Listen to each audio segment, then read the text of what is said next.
Seattle, Washington. I know you're from Seattle. I just learned. Um, Hi everyone, welcome to Venture with Grace today. Uh, actually, hi Jason, welcome to Venture with Grace today. I'm sorry, it's 8:30, and I don't know why. I think my neighbor's like having I don't know, some construction going on. So right now I feel like there's a earthquake around me. But anyway, Well, thanks for having me. awesome. Okay, so let's start with let's start with can you walk us a little bit of your background before you started Teletruck? Yeah, absolutely. So I grew up in Seattle, Washington area, where I was always obsessed with. I was like the little kid, always obsessed with vehicles. I used to dress up as Henry Ford every Halloween in elementary school. I always wanted to be the next Henry Ford. I actually had an opportunity to build my own vehicle from scratch when I was 14 years old. And after crashing that in a blaze of glory in my high school parking lot, I realized I should probably learn how to go build a vehicle. So after graduating Columbia Engineering, I went into automotive safety and ended up working on the first LiDAR systems that went into autonomous driving. My last job before starting Telo was working on the active safety and passive safety systems for the first electric pickup trucks. So my background's all in automotive safety. My co-founder Forrest, he was on the Stanford Solar Car team that turned into Tesla with JB Strobel, and he built the battery pack for the first roadsters. After that, he built the electric motorcycle company that broke the land speed record for electric motorcycles and built and launched PlugShare, which was the number one app for finding charging stations. So together we have this really unique kind of dual skill set of safety and battery technology, which enables us to do what we do. But cool thing about Forrest and I is we both grew up in Washington and both pole vaulted at the same high school in Washington State. Amazing. Okay, so I actually have a couple questions. So, one of them is I wonder, can you walk us through like a quick background of trucks? Because I think we chat about this before. I feel like that's something really interesting, like why trucks were designed really big, and then like why you feel like um right now like having a small urban truck. I know that at one point you were also like holding signs like to like kind of like chat with like potential customers on like who wants like a motorcycle versus like a truck, and then many people pick like the truck. Can you walk us through like how you arrive at where you guys are? Yeah, Also, I think hi there's LinkedIn a user. I just wanted to say hi to the audience. I can't see the name, but like hi LinkedIn user. Yeah, I think there's two stories there. They're both good. I like them both. The first one is we've all kind of realized that if you walk down the streets and you walk up to a pickup truck these days, you kind of like take it for granted, but they've gotten absolutely massive. They've become on average the size of three king size mattresses stacked end to end. And we've all just kind of assumed that it's just that's the way the world is. It's American machoism or something that's driven us to just have giant trucks every day. But if you think about just 20 years ago, the most popular pickup trucks used to be a fraction of the size they are today. They're actually smaller than the average size of today's sedans. So it's just become this automotive bloat in general. But we can actually pinpoint that back to a regulation from 2010 where the Environmental Protection Agency started making automakers abide by certain fuel economy requirements. So every pickup truck they built had to meet a certain mile per gallon requirement. But the thing was, they based it on the size of the truck. And there was no malice here. It was no ill content. They were thinking, if I build a bigger truck, well, that should burn more fuel. So if you build a dump truck or a semi truck, that should be more fuel inefficient. But if you think about it as an automaker, you think, well, I could spend $1 billion trying to make my vehicle 5% more efficient, or I could just make it 4 inches longer. That's what they chose to do. And then so every single year, trucks got bigger and bigger and bigger and bigger to try to meet these regulations. And it left this massive hole in the market for small trucks. And that's really painful for people that do work in downtown cities. If you go and talk to any of the contractors, construction, waste, utilities, they'll tell you horror stories about how they have to park 45 minutes away from their job site in a downtown San Francisco and downtown LA to do the work they need to do every single day. I wonder, so I have a couple questions there. One is like when you were identifying clients, like why do you I think we chat about like you guys were trying to target maybe people who are like working in the city, for example, let's say like the people who are putting on the internet for people or something. So I wonder, like, how did you identify like the potential clients? And then when you were doing the talking to the customer research part, I guess like who were the majority of people would be using trucks, and then how do you kind of like um find your ideal user profile? Because I Yeah, feel like I would argue like Tesla started as like people who wants like a sports car, but also who wants to drive something more like environmental friendly. So like I would picture like the Leonardo DiCaprio of the world like would be driving a Tesla at the beginning, and then that kind of like slowly like roll out to like a more like normal side of the audience. I wonder for your company, I guess, like how do you go through like the identify like the perfect target user to like where you guys are um like what you guys are working on now? yeah. Well, I think to also answer the question you asked previously, which I hadn't gotten to yet, what and I think it ties directly into this one, was that we actually, Forrest and I separately actually had started mobility companies looking at two-wheel transport because we were both trying to solve the problem of urban mobility. We both loved the concept of how in Southeast Asia you can get around anywhere with just on two wheels, and we thought that Mhm. we could just offer a better solution for the U.S. consumer, and that would solve the urban mobility problem. Well, our hypothesis was proved wrong when we developed all this technology in these vehicles, the scooters, motorcycle, to kind of bring to the world. We'd actually already self-funded these programs, and we were ready to go launch them. And we were like, well, let's go survey our market now that we have the product ready, instead of just hearing from our friends and family that they really wanted this. And we said, hey, we have all this technology to develop smaller, more efficient vehicles. We could give you a scooter, we could give you a motorcycle, we could give you a small car, we could give you a van, we could give you a small truck. And we threw all these different options out at people in LA and San Francisco, and we just went to them and asked them which of these would be the most make the most impact in your day-to-day life. And to our surprise, about 89% of them all self-selected the mini truck. And it was a huge aha moment for us. We put all this time, all this money into building these two-wheel mobility companies separately from one another. Just kind of were friends working in the same location together, and we were like, we should pivot both and work on this. And as soon as we did, we raised venture money. And then we kind of had the hypothesis that was there's a lot, like I live in downtown San Francisco. I have a 150-pound dog. I take him to the beach. I go snowboarding. I go mountain biking. Like I feel like there was a lot of people like me in the world. And that was the hypothesis that we were building a mini truck for people like me that are urban adventurers who live in really downtown dense urban areas, but they go out and they go love to have fun and go play. And we were proved correct at our launch when we got almost 3,000 paid pre-orders after our launch in June of last year. But what was even more surprising than the consumer acceptance of our vehicle was actually that we were getting inbound we were getting inbound customer leads from fleet customers, like major corporate fleet customers were calling us on the phone and saying, "Holy crap, this is what I've been looking for so long. I need a vehicle that has the capability of an F-150, but I could fit in the parking spot that my Mini Cooper can fit in." And that's what we kind of realized, like, oh wow, maybe the market isn't just a consumer play. Maybe it's actually a fleet play more than we had thought. And maybe that's actually a really ideal customer because we can really develop these vehicles for fleet customers in larger scales. We can actually build vehicles in smaller runs specifically for those fleet customers. And all of the kind of economics started making a lot more sense after we had this realization.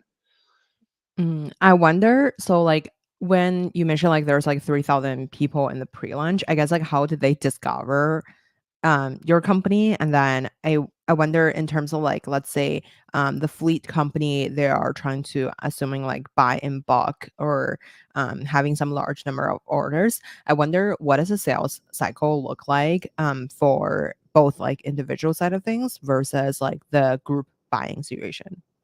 Yeah, these are both great questions. And I know that you have a lot of founders that actually watch your show. So I want to make sure that I kind of answer this through the context of they're looking also to say you're a founder launching a consumer product. So for us, what we did is we worked with a PR firm.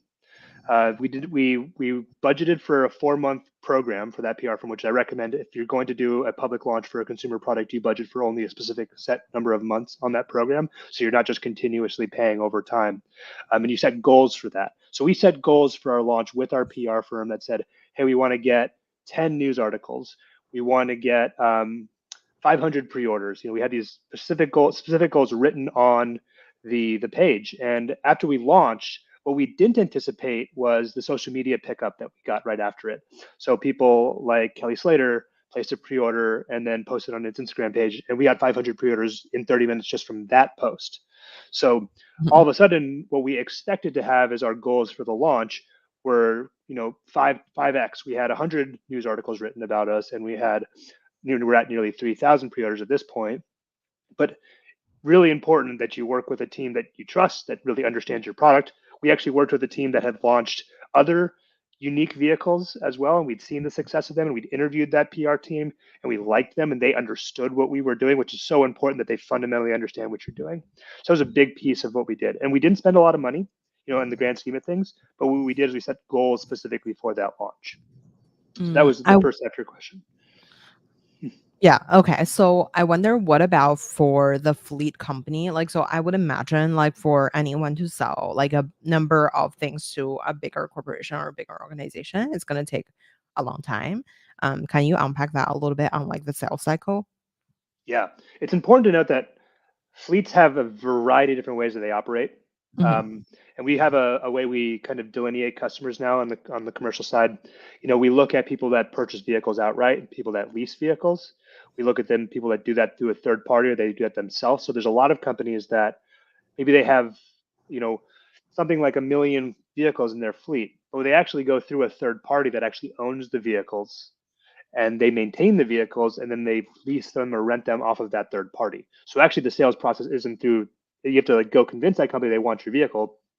Then you have to go and get that fleet provider to actually purchase your vehicle. So it's a dual sales cycle. Those are the longest of sales cycles usually because the fleet company that are actually using your vehicles, they have a turnover rate, they have a sales cycle, they have a entire process of actually acquiring vehicles, and they're projecting their vehicle usage already out 5, maybe even 10 years, and so they have to then communicate that to the fleet provider, and they have to do the same thing. So that sales process could take anywhere from 3 to 5 years. So that is, even though they're the largest fleets in the world, they're also the longest sales cycles in the world. So they're great customers, but they're long-term customers. Mm. On the other complete side of the spectrum, you have mom and pop shops that operate maybe a tree clearing service or a refuse service or a moving service. They have maybe 5 to 10 vehicles, right? This would be your small SMBs that of the world. Now they purchase vehicles whenever they need them, and they can make decisions in days or even weeks. So the sales cycle on the flip side of that is completely opposite. But what's common amongst everybody is they want to know the present value of their vehicle as they go through that process. So one of the things you've seen recently in the news is a lot of fleet companies that are purchasing EVs are having a lot of headwinds as EV companies crash their prices. What happens is the present value of the EVs is now for some reason higher than a new version and a new vehicle. So now that you have this kind of mismatch, you have to now dump inventory because you just can't hold on to that balance on your books. So the sales cycle can be anywhere from a week to 5 years. It can be anywhere from direct to the fleet customers through a third party. It just depends on who you're going after. I wonder when you are thinking about like I guess like in terms of like the profit profile of like any type of like vehicle, I feel like I would be concerned about like how profitable it could be since it's like a hardware product and also like it take a while to make a car. So this is like not a watch or this is not something like on the smaller end. I wonder like in terms of like the monetization side of things, I wonder when you were doing like financial planning for launching your own company in terms of like picking the factory to like picking which part of the product. I feel like previously when we were chatting about it, I feel like one of the things I thought was really interesting was like you guys making specific things like the battery or like the front end of the car, like that piece of like crash prevention technology. Those are something really interesting. And I wonder if like how do you pick like which part of the things that you should make in-house versus like if you should just completely reinvent every single stack of the car into like a just basically reinvent everything. And also like in terms of the production, like I feel like um how do you pick which and like basically how do you pick like which factory to work with, and then how do you decide on like if you should build your own factory? Yeah, and your audience may not be familiar with vehicle production, so I'll kind Mhm. of make sure that you've probably seen a lot of headwinds in the news around how unprofitable building an EV company is, and how there's Mhm. so much competition from China, and how companies have spent billions of dollars and still been unable to deliver a vehicle to anybody. And I mean, we worked in many of those companies over the past, 10 years. We've seen that as well. And I think that the common thematic element is that companies are spending so much to try to become a high volume manufacturer and reach profitability, but they never actually get there because the startup cost is so high. So fundamental to what we do is we try to get to low and mid volume profitability in our vehicle. And the reason that we can do that is because we're going after an unserved market, and we have pricing power on that unserved market. Now, if you look at pickup trucks in general, they're $61,000 on average across the board, and our vehicle is $50,000. So it's still price competitive against a pickup truck. But what's important is there does not exist a pickup truck dedicated for the downtown cities. Our vehicle is literally the length of a two-door Mini Cooper, but with 5 seats and a 5-foot bed. So the same payload as an F-150, the same interior volume as a four-door Toyota Tacoma, but you have it able to actually drive in a downtown city. Now, in order to do that, there's a couple of things that have to be true. One, we only really innovate where innovation matters for that particular market. So one common thing we see with a lot of EV companies is they take a existing gas vehicle and they make it electric. So there's no real difference between the two vehicles except one's gas and one's electric. They serve the same purpose. But the problem is many consumers who are not just, socially conscious or environmentally conscious might look at that and say, well, an EV adds a lot more headache, it's more expensive, and the only thing I'm really getting is more acceleration, which I don't really need. I'll go with the gas car because it's just that's the trade-off I'm looking at. But we're only able to satisfy this market because we're electric. So the only reason that we can actually go after this small pickup truck market is because we're electric. So going back to your question is we only innovate where we can go after that market. We build a battery pack technology that's 50% more space efficient than the leading EV battery pack using the same off the shelf cells. And we build a crash safety system that, despite not having a long hood, we can not only meet but exceed crash safety requirements both for occupants and for pedestrians now that we're at an all-time high with pedestrian fatalities on roads. So that's really critical. We knew we were going to build those things.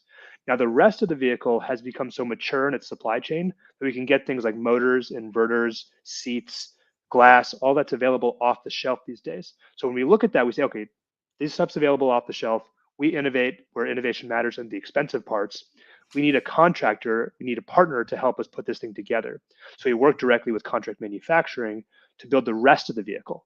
We still build the parts that matter to us, and they build the rest of the vehicle. So that allows us to be cost competitive because the parts that matter are the most expensive parts of the vehicle, and the rest can be done in a way that they know how to do already and they can do very efficiently.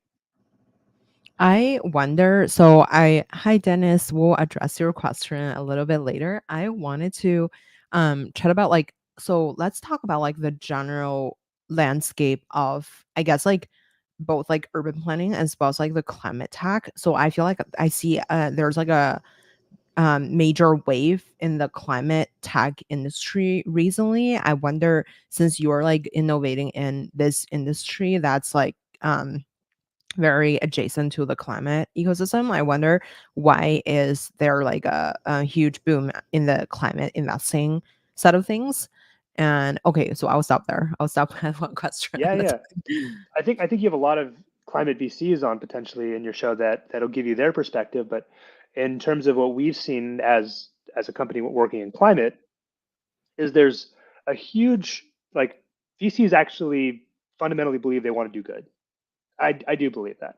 Whether they look at it through a financial instrument or, like that's of course they have to make money, but they fundamentally believe they want to do good. And I think that we've seen the effects of deterioration of the climate. So people are investing heavily in trying to fix that because they can then say that they were part of the reason that we fixed that problem. And I think you've seen a lot of that.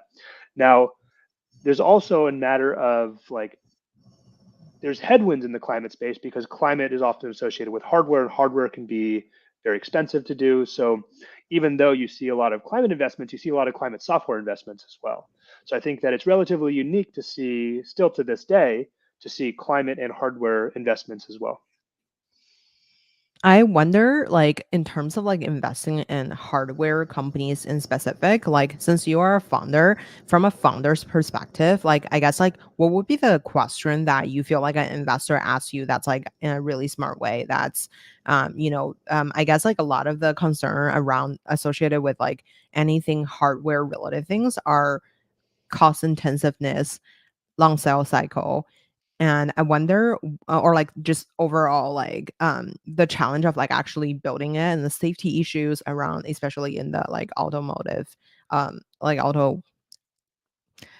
autonomous, like basically area. And I wonder, like, what are things that like you feel like should be people should be concerned, and then what are things that people are? It's like kind of like a misconception that people have.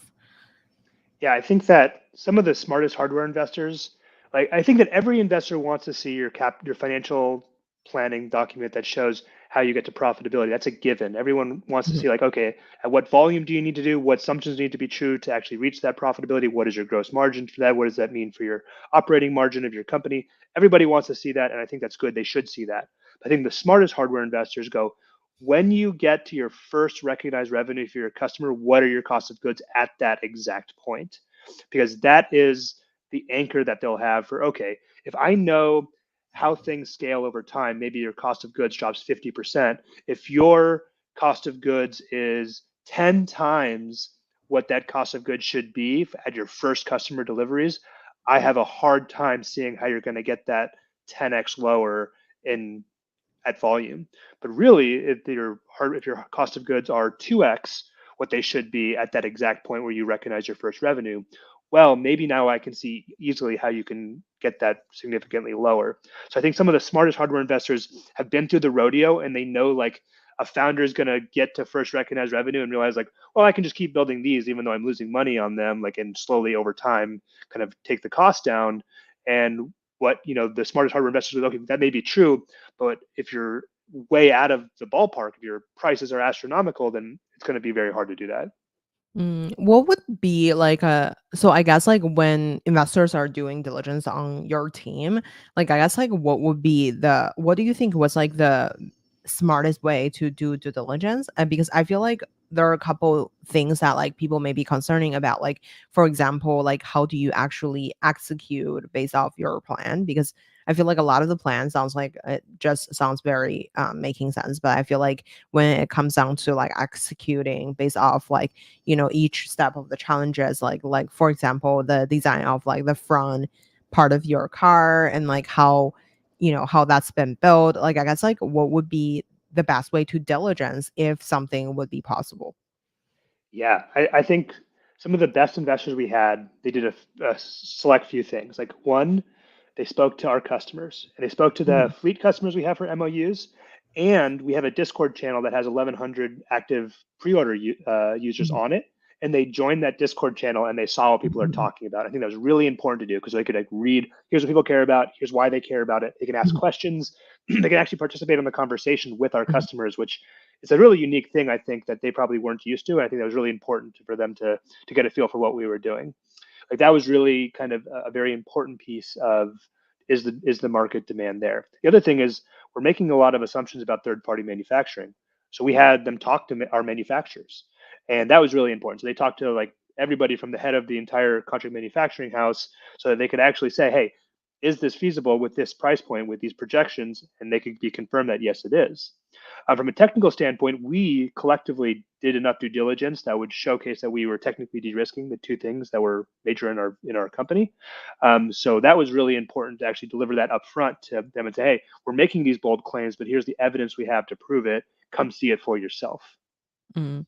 I wonder in terms of like AI related like innovations in the EV industry, what do you think are things that you find most exciting? And like I guess like there's a lot of innovation in the battery, in the charging, and like a lot of basically electronic related things in the EV category. I wonder, is there anything else that like people are not paying attention to that you feel like AI could add a lot of value? Oh my God, there's so much. Like you can literally sprinkle AI over the entire development chain and the vehicle chain. So like everyone knows about autonomous driving. What they may not be aware is that autonomous driving has created a lot of technology that's found its way back into regular old vehicles. So a lot of the safety we actually use is kind of derived from the early innovations in autonomous driving, used for active safety to anticipate collisions before they happen and to deploy safety inside the vehicle even before a collision actually occurs, which is really critical when we look at how to optimize for the change in acceleration of the head and the heart for occupants during collision. That's just how we use some piece of AI. But I want to add like all the development tools, all the software innovation that's happened over the last few years is absolutely incredible. I can pop our model of our vehicle into a wind tunnel, a virtual wind tunnel, and I can say, have AI, hey, go tell me how to change this so it's more aerodynamic. And they can come back and it can be a dramatic improvement in aerodynamics with seemingly like inconsequential things. Your eyes can't even pick up on them, but it does like just push and pull these surfaces ever so slightly. And now you've got a significantly more aerodynamic shape. Like that's all AI. Or I can go say, hey, I want to build a structure that is strong enough to handle this, but also is light enough to do this. And here's the key bounding boxes of that structure. Press a button, AI goes and figures it out. So there's so much innovation in the vehicle development space. And then on the battery side of things, AI is being used a lot for making sure your vehicles last longer. That's a big piece of the pie for EVs. We want in California, you're required to make an EV battery that lasts for 10 years. You have to warranty it for 10 years. Like it's a long time. Like most cars aren't warranted for anywhere near that. So people use predictive analytics using inference models to actually tell you how are my batteries performing over time? What is the temperature variation of each of the battery? What does that imply for the actual chemical processes happening in every battery? Because it's important to know that every single battery is a chemistry experiment. And each of those chemistry experiments, if you change the heat ever so slightly on them, they deviate from one another greatly. So we use a lot of people use a lot of things like AI to actually predictively determine, oh, this battery is going to last you 8 more years. Well, it's not going to cut it. You need to budget for the next battery change out, 2 years left to go on your warranty. I want to address one of the audience questions. So Dennis' Yeah. question is like, what's the future of EV if lithium sources aren't enough? So the funny thing is, lithium actually is not the long pole in the tent for the conversation. Lithium, we have lithium mines now being built in Canada. There's tons of lithium in South America. There's lithium all over Southeast Asia. Lithium is not the thing that's going to run out first. The biggest problem with battery production right now is the nickel and cobalt that's used for a lot of the highest density batteries.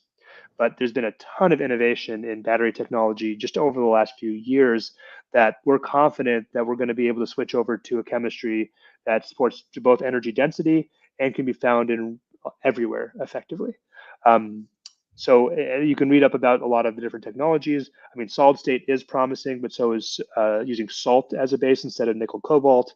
There's a lot of different. I mean, people have been using iron instead of nickel cobalt for a long, long time. It's actually a cheaper way to make batteries and almost as energy dense. So I don't think lithium is going to be the problem. I think it's the other elements that are going to be challenging, and we will find a way through that.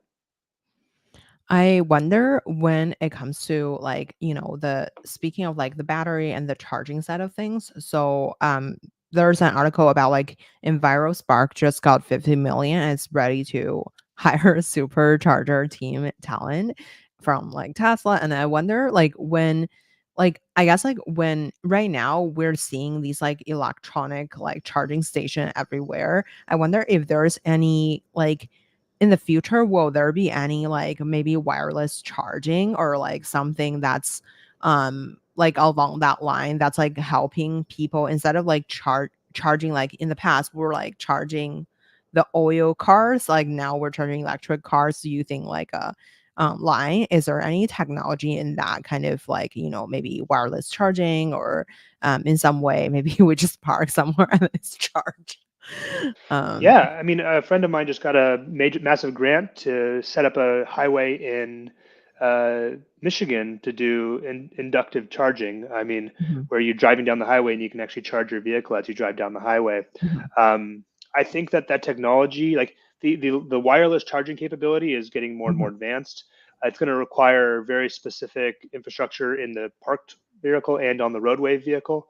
mhm, So I I think we'll see that technology. I don't think it will be ubiquitous anytime soon because it does require mhm, automakers to agree. Anytime you have to have automakers to agree on something, it's going to slow down the process dramatically. So they all have to say, mhm, hey, we have to standardize on this particular location for the coils that have to be put on the vehicle so you can actually charge. It has to be this voltage. It has to be this current. So the number one, like if you look at what the supercharging network did, they standardized on the North American charging standard plug. They developed the Tesla plug, as you might call it. mhm, But everybody else is looking at CHAdeMO and other different J772, different types of plugs. And it took 15 years for everyone to say, you know what, this NMC plug, I mean, this NACS plug is really the best. mhm. And then they moved over to it. So I think we'll see something similar to that for wireless charging. And I think the adoption will happen slower because it does require massive infrastructure changes to actually enable it. Like you'd have to tear up an entire highway and input all this stuff in that highway and then repave that highway. You know, it already takes us long enough and was enough money to actually rebuild our infrastructure. I wonder what are things that you feel like are interesting in the transportation ecosystem that you feel like could be like possibly like people are like kind of like reinvent the future. So I wonder, so like now I've seen like, not only just like trucks getting smaller, but like people are, I feel like there's people who are making the jet more like accessible, becoming like the bus of the air vibe thing. So basically like the cost of like flying a jet is like a lot more less expensive than before, and I've seen that happening, but, like, I wonder if there's anything in between of, like, between the jet and the car. Will we see, like, actually flying cars, or, like, what is I guess, like, where is our technology at today versus, like, in the next 10 years, like, what do you think would be, like, the next generation trends? This is, like, also tying back to, like, today we're talking about Telo Trucks. That's maybe in the next 5 years, we'll see a lot of Telo Trucks on the road. But however, like, I assuming, like, in the next 10 years, maybe there will be, like, other, products that you guys will be producing. Like, where do you envision the future is going? Yep. So to the flying taxi thing, I actually saw my first flying taxi take off and land last week. So that was pretty cool to see. I actually like watched it fly up because we work right by San Carlos Airport, so I got to see it fly up Mhm, and go and land and pick somebody up and go and land. It was the first time I've ever seen it. It was really really cool. I'm not an expert in aviation and in flying vehicles. I do not want to speak on that topic specifically, but what I can talk about is on and what I see the future of ground transportation. And I mhm, think that we will see a push towards purposeful vehicles. So the word telo, by the way, Telo, if mhm, you add an S on the end, is the Greek word for purpose. Our mhm, idea is that we're building trucks that have a specific purpose to be used in downtown areas for utility purposes, whether that's for consumer or for commercial, it's for utility purposes. I think we'll see a lot more purposefully built vehicles in the space. We've already started to see it. Like, you know, we've seen other EV companies that have built pods that are autonomous. I think I mean, I've taken Waymo's plenty in San Francisco. It's so cool to see where like the state of the art is in autonomous driving. I think as that becomes more ubiquitous, we'll start to see people design vehicles that remove the entirety of the driver out of the experience so you have more space for occupants. And we've already seen companies that are focused on that. And I think that's going to be a big push, especially for commuters in downtown cities. You know, if you're going out drinking on a Friday night, like I would much rather get into a unmanned vehicle that I know is going to be safe than to just jump into anybody else's vehicle. Um, I think that from the kind of utilities process, I think we'll see a lot more vehicles like long haul trucking that are optimized for things like platooning, where they can kind of stack trucks together. I think we saw a lot of that happening to kind of optimize for the energy density as we move towards electric and hydrogen and hybrid vehicles. So I think that's going to be a really cool thing to look out for. But I think that 10 years from now, the landscape is going to be dramatically different. I think we'll see some way of Chinese vehicles entering the U.S., which will put a lot of pressure on existing automakers, and everyone's going to have to change their tune. I I wonder why do you think like the two-wheel vehicle that are like not really popular in the US? Yeah. So it's so Mhm, funny because I just came back from Vietnam, mhm, and there's so many scooters on the road, like they're everywhere, and it was incredible to see. And I was like, oh man, like that. I remember what it was like going, to Southeast Asia years and years ago, and just seeing them everywhere. But I think that there's people in the U.S. have a lot longer to drive in mhm, general. We have much more areas, as dense as you think the cities are. The U.S. is very spread out. And so it's people drive a lot more on average. And I think that in general, they think of two-wheel vehicles as a hobbyist machine. There are people that use it to commute, but a lot of people really think of it as a hobbyist machine. And if it's a hobbyist machine, they want all the things that associate with a hobby, the sexiness, the sound, the everything. And an electric vehicle today just can't really compete. The problem is with two-wheel vehicles, when you electrify them, you actually run into a really interesting engineering phenomenon. So there's two forces as you drive a vehicle down the road that you have to resist as you drive. One is mhm, aerodynamic resistance, the amount of wind that's pushing you backwards, and then rolling resistance, the tires and the resistance of the tires are actually pushing you backwards. As you imagine, a motorcycle has very little rolling resistance because it has small tires and it's very light.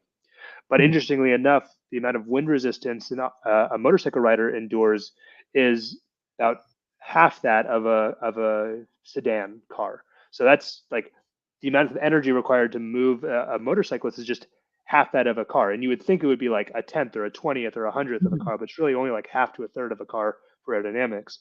And that means that you have to have a lot of batteries to go a long distance on a motorcycle. Well, now you have a mhm. lot heavier of a motorcycle. It's a lot more cumbersome to drive, and this kind of cascades and builds on itself. Now you have more rolling resistance. Now you have more air resistance.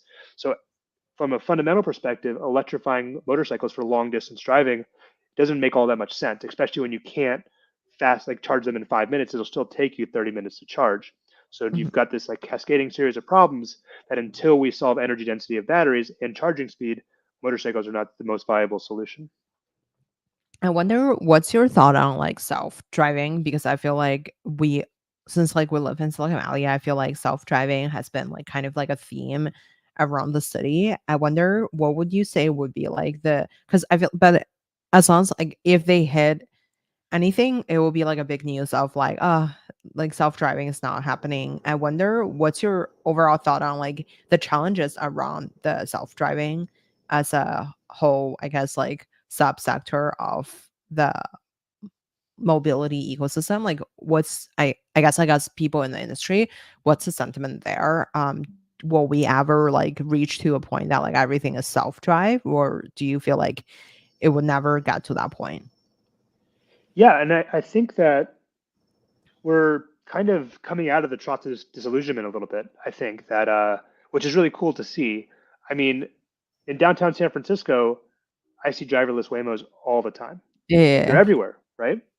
And I think that, in me personally, I think there's a lot of hesitancy to like the concept of autonomous driving in America.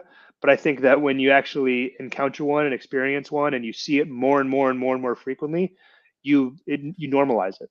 So it's the same as any other technology shift. The more you see it, the more you normalize it, the more it actually makes sense. So I think that we're starting to see that normalization happen in San Francisco to start with.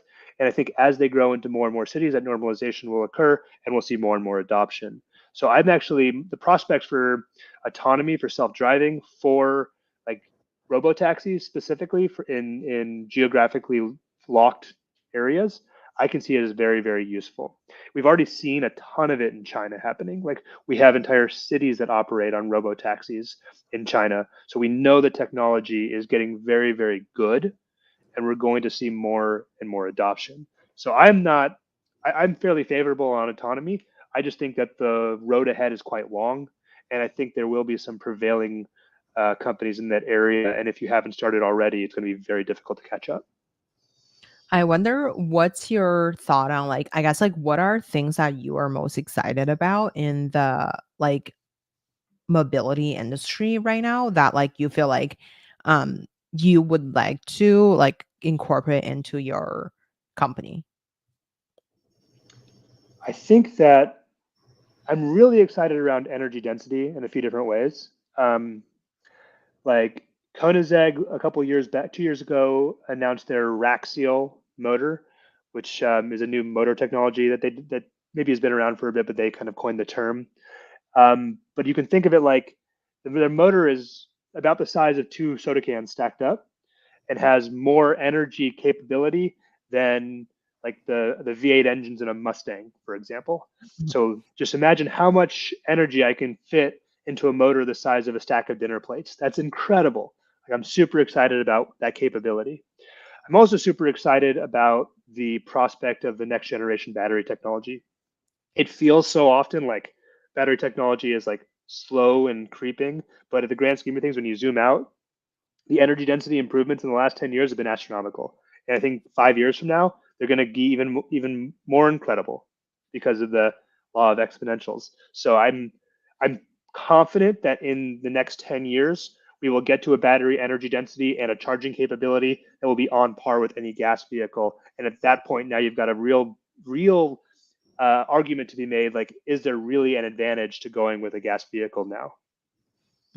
I wonder when it comes to like implementing, let's say you mentioned about like the battery as well as like other type of technology. Like I guess like what does the development process look like for you guys to like actually develop the car? Like for example, I went to your um basically your office slash like the lab, I would call Yep. it. Like so obviously like people would be making like a prototype, and I wonder but I feel like there's a lot of like um there's a lot of like safety challenges to like innovate in like a car related things. I wonder what is a requirements look like to I guess like for the lab to innovate a car, and like I guess like how is it like actually developed like from a day-to-day perspective? Is that like something you, for example, you purchase like the new battery pack and then you put it on, or like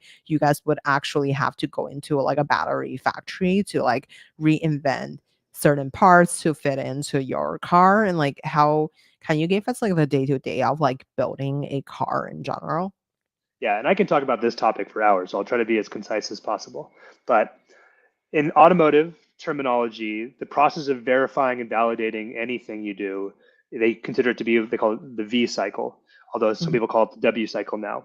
But really, it's a matter of design specifications, simulation, validation, verification, deployment. And that's kind of everything has an analog across a V. So like when you simulate, then you're going to prove that your simulation is correct. You're going to validate, you're going to verify it's all correct. But what that really means is that when you go to develop something, you go through a stage of processes. You go through ideation, conception, which we've done for our vehicle in the very beginning. We prove out the major technological hurdles in our lab setting, which you've seen us do in our lab. After we do that, we go through a design process. That design gets then plugged into our simulation engine. That simulation engine turns millions and millions of simulations over a period of weeks, and we get the results that we want. Once we start coalescing onto a result we like, then we actually build some prototypes, verify them, make changes, build some more prototypes. We lock in that design, and then we verify that design through a series of tests in hardware. We actually go through it and we put a bunch of sensors on our hardware and we go and validate it. Once we're happy with that, we make sure that's built in a design for a manufacturing process. We build a pre-production version of that, verify it one more time, then we put it on the production line. And then after the production, we verify it at the end of line that it actually did exactly what we wanted. So every step along the process, you have to verify that you've actually done the things that you said you're going to do, and that it matches up to your synthetic data. But what's really important about this process is that a lot of this, for any of the hardware we build, can be done so many times and so many iterations virtually before we have to build any hardware. And that's the key part of what we do. So we've crashed our vehicle over 100 times already into a rigid barrier at 56 kilometers per hour to understand what that crash looks like virtually before we built any hardware to go crash. Mm. I wonder, is there, so like yesterday I was reading an article about like synopsis and cadence, which are like the I forgot the exact term, but basically like they are provider for like a certain like for Nvidia for, I guess, like I would call it like a part of the chips. I believe like I'm trying to like reframe the there was a term for it. I'm totally blanked out. And I wonder for like for example for electronic cars, is there any part of like let's say like a chip or something that's like extremely important that powers like the entire how the car has been functioning? I'm asking because I feel like it's really interesting to study like how, you know, for example, these companies they have been around for like many years, and I wonder like if there's a part of the car that's like very fundamental to how the car like not yeah, how the car is functioning, if there's any of those kind of like major section that exists in a car that like that for every car it has to happen. Yeah. So I used to work in semiconductor when I worked on radar and LiDAR chipsets, and I also worked on wireless transceivers. So I'm familiar with Synopsys and Cadence, and the a lot of what Synopsys and Cadence does is they provide design tools to the semiconductor companies. So they give you the ability to even prototype your ASIC before you actually deploy your ASIC. So you can in FPGA, you can effectively recreate an entire set of transistors, and you can go say, hey, here's how my ASIC is going to look, but I built it in FPGA logic instead of building it in actually printing a wafer. So the point of what they're doing there is they're saying, hey, like let's find a way to actually prototype this thing in a very realistic way without actually having to spend the millions of dollars in startups to actually spin up some wafers in a lab. And I think that concept holds very true in autonomous driving, sorry, in electric vehicles. And I think that we do a lot of what we can do in the most efficient way to prototype with off-the-shelf components before we try to optimize for our own components. So we, in our first battery pack we built, we use off-the-shelf cells, and then that kind of gives us a benchmark for what we can do. We use off-the-shelf connectivity that we can do that. We can optimize that connectivity and that thermal connectivity for our vehicle. I think what's actually really interesting is a lot of the concepts of semiconductors are finding their way into uh, automotive and mobility. There's a concept in semiconductor where you have so many transistors in a wafer. It's like it's so hard to actually verify that every single transistor was etched and the deposition was all done correctly. So when they look at the entire state space of which they have to test from, they do a statistical analysis, maybe even use AI to determine which points we have to touch down to measure to make sure that my wafer is built correctly. And it has a lot of analogs to how we look at things like battery and how the battery life cycle does, and especially has a lot of analogs to how people look at autonomous driving. So autonomous driving is an infinite state space. There's a million things that can. There's an infinite number of things that could happen in a drive, and so how do you get test coverage knowing that that state space is infinite? And the same concept of semiconductor test has made its way into autonomous test, which I think is really important. Mm. I wonder, I guess like is there any innovation that's exciting for you to are happening in the, I guess like semiconductor slash like chip design slash just like basically um the core functioning part of like how like the electronic things are working? Yeah, Is there any innovation that in that space that you feel personally feel like excited about? yeah. I mean, silicon carbide has been material like a fundamental base of a wafer that's been around for a long time, but it's really making its way into high power electronics. So we're seeing what effectively it means is I can build an inverter, I can build a controller for the motors that is significantly smaller and takes less energy. That's awesome because that means I can package it much smaller. It requires less energy draw from our voltage system, our high voltage system, and it means that we can deploy it really almost integral into the motor packaging. Very cool. We really like that, but it's just expensive right now. So I'm excited to see that cost go down to make that actually possible, as well as there's a lot of things happening to try to eliminate rare earth magnets from motors. And I think that even though it's not a semiconductor problem, it's still a very challenging hardware problem. And I think that Tesla's got an interesting way of that they solved it. I think that we're all going to see a way of solving it that's going to really cost down motors. So I think a lot of this kind of comes down to like, how do we get cheaper electric vehicles? Well, you do it through semiconductor innovation, you do it through material selection innovation, and then you can get to a vehicle that's actually price competitive to a gas vehicle. what's your thought on okay, so I have like right some like adjacent area questions. One is like I feel like one of the popular term recently besides AI is quantum computing. I wonder if you have any like kind of thoughts in that space. I couldn't give you much. I don't think knowledgeable enough in that space to tell you much. I wonder what like I guess like in terms of like the like following the newest type of technology in your space, how do you kind of like keep yourself on track of like the newest technology? And then how do you figure out like what would be interesting to implement into your company or not in particular? Yeah, my one of my co-founder, my CTO, he is like I see him heads down in research papers all the time. He's always looking at what's coming out of universities, what's the most interesting. He's always chatting with university professors, trying to get some insight into should we use this, should we deploy this, is this the right materials, is this the right technology. So I kind of rely on him heavily to do that type of work and let me know what's really important for me to know. So a lot of that's in his head. I do follow a lot of the news networks for electric vehicles, and I think that when you hear something on a news network, it's usually like a year or two old because like Mhm. finally it got out, but it's like kind of been around for a little bit. So I think it's tough to it's actually kind of hard to stay on top of everything simply because there's so much innovation happening in this space. But it doesn't mean that we don't try.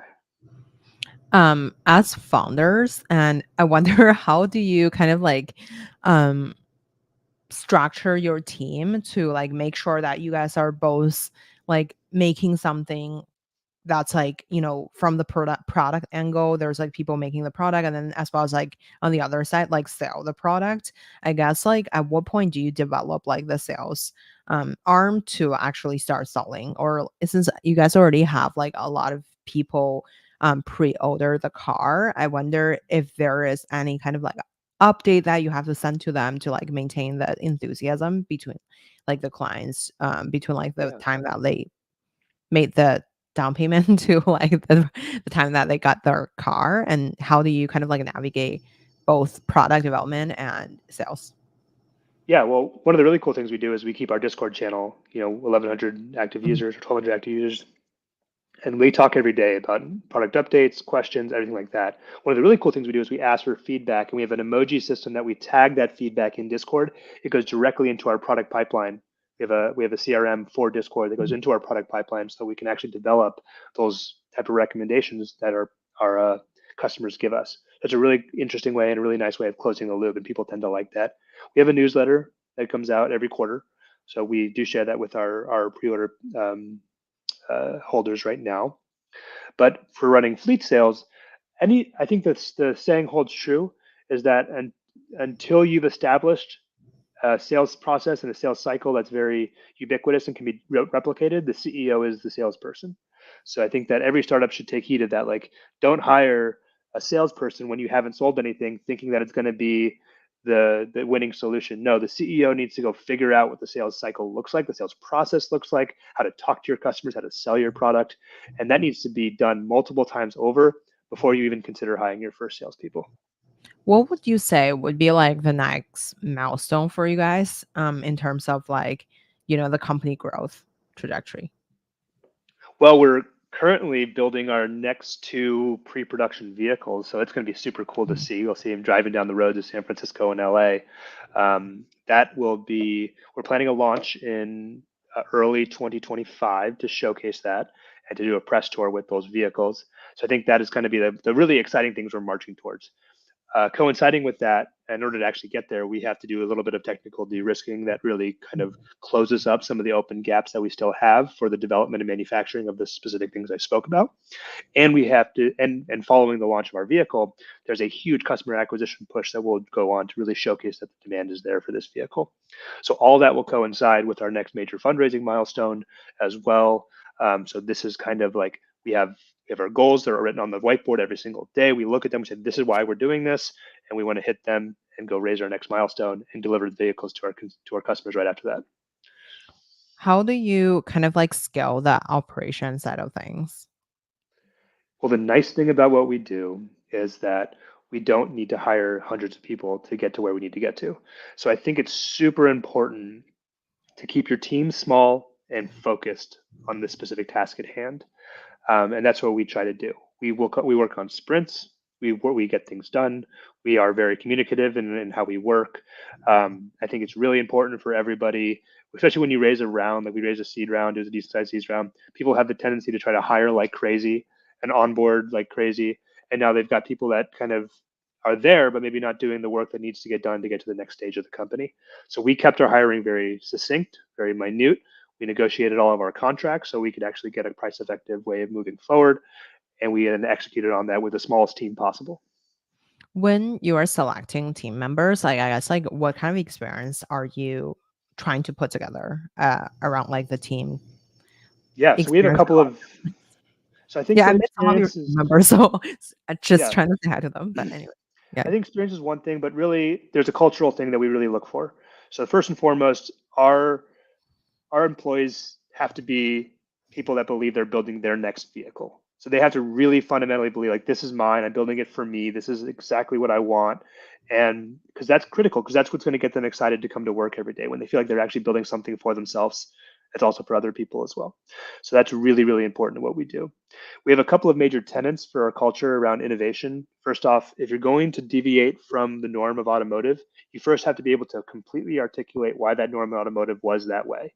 So we innovate defensively, we call it, and it's really important that everybody that like if you're going to tweak this little thing, why that's always been that way for the last 100 years, you need to tell me why has that always been that way for 100 years. So it's really, really important.